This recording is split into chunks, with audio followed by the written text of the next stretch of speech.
Islamophobia is an issue that many Muslim communities up and down the country are having to, unfortunately, put up with this moment in time. Many of our people are facing this terrible, vile crime up and down the country, whether it's on public transport, on the streets of the UK, especially our mothers and wives and sisters are facing these issues as females coming from and to school when they're dropping their children off. They're facing it on public transport, and they're also facing it while they're out shopping. A lot of our elderly people on the way to the mosque and back from the mosque are facing these issues of physical violence. The kind of Islamophobia that we used to face a few years ago tended to be online abuse, people hiding behind the shelter of the internet, but actually that rhetoric is now being picked up by a lot of people across the country, and it's now increasing.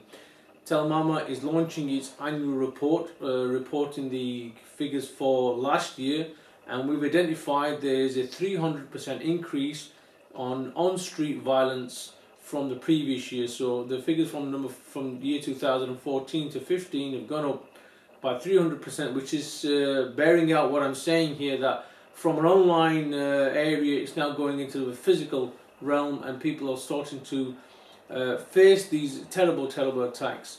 And we as a community need to make sure we're aware of what to do, how to report these issues.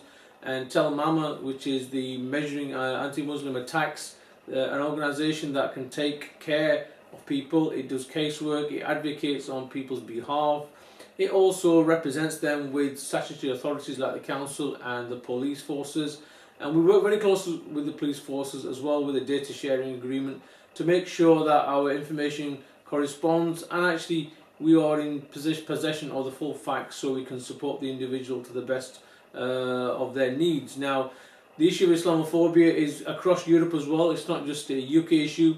And with the EU referendum taking place and a vote to leave, we feel would have a very detrimental impact on local communities, in particularly on hate crime and Islamophobia, because as you can see from politics across Europe, in many countries at the moment legislation is becoming very tough against Muslims, but actually the far right parties and parties with extreme views within Europe are going to gain stronger, because everybody is uniting against this common issue which they feel is Islam, and they are blaming all the Muslims for being terrorists.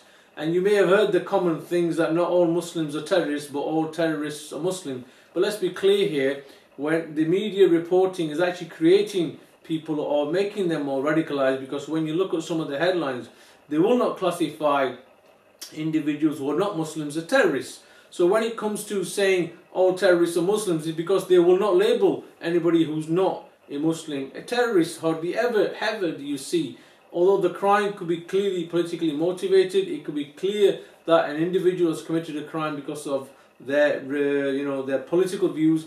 They won't class it as a terrorist attack. Yet an individual who's a Muslim, happens to be a Muslim, who commits a crime and can say something, or may have visited somewhere, they may have found some literature, automatically is accused of the same thing.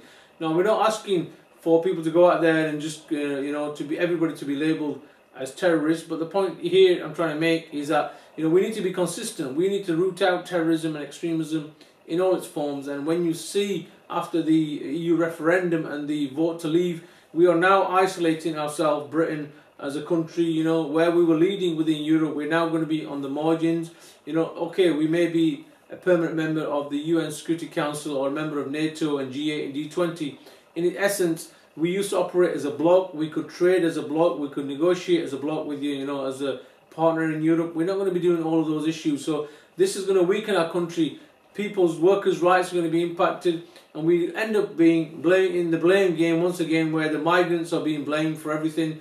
People who do not look like them or talk like them or work in their areas, they seem to marginalise them, and we're going to start to regress. Tolerance levels are going to be an issue. So I think, very importantly, as a Muslim, but also as all communities, we need to integrate.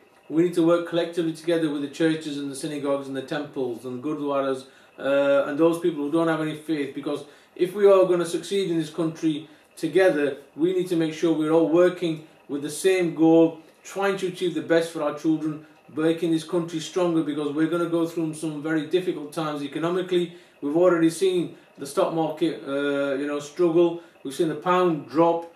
These issues are going to continue. Jobs are going to potentially go, and we don't want to end up in an environment where we start to blame each other, and therefore hate crime starts to increase or Islamophobia starts to increase. So the role Mama is doing is trying to make people feel safer in their houses and their communities, but also give them an opportunity to refer those cases and the problems they have to somebody who's going to deal with those problems, but also to highlight some of the big issues to the wider world about how Muslims are integrating and working with the local communities, and we need to make sure those kind of issues continue. I would urge our local politicians to raise those profiles, but raise it with everybody. We mustn't work in a bubble. That will not work. Issues that Muslims are facing, far as I'm concerned, if they are citizens of this country and this town, they have equal rights just like everybody else, and we need to make sure that all of those rights are exercised and people listen to them, so that the council, the police forces and other organisations are taking note of what's going on within their community to make it a safer, better place to live. And that would be my message for the people who are watching this video today.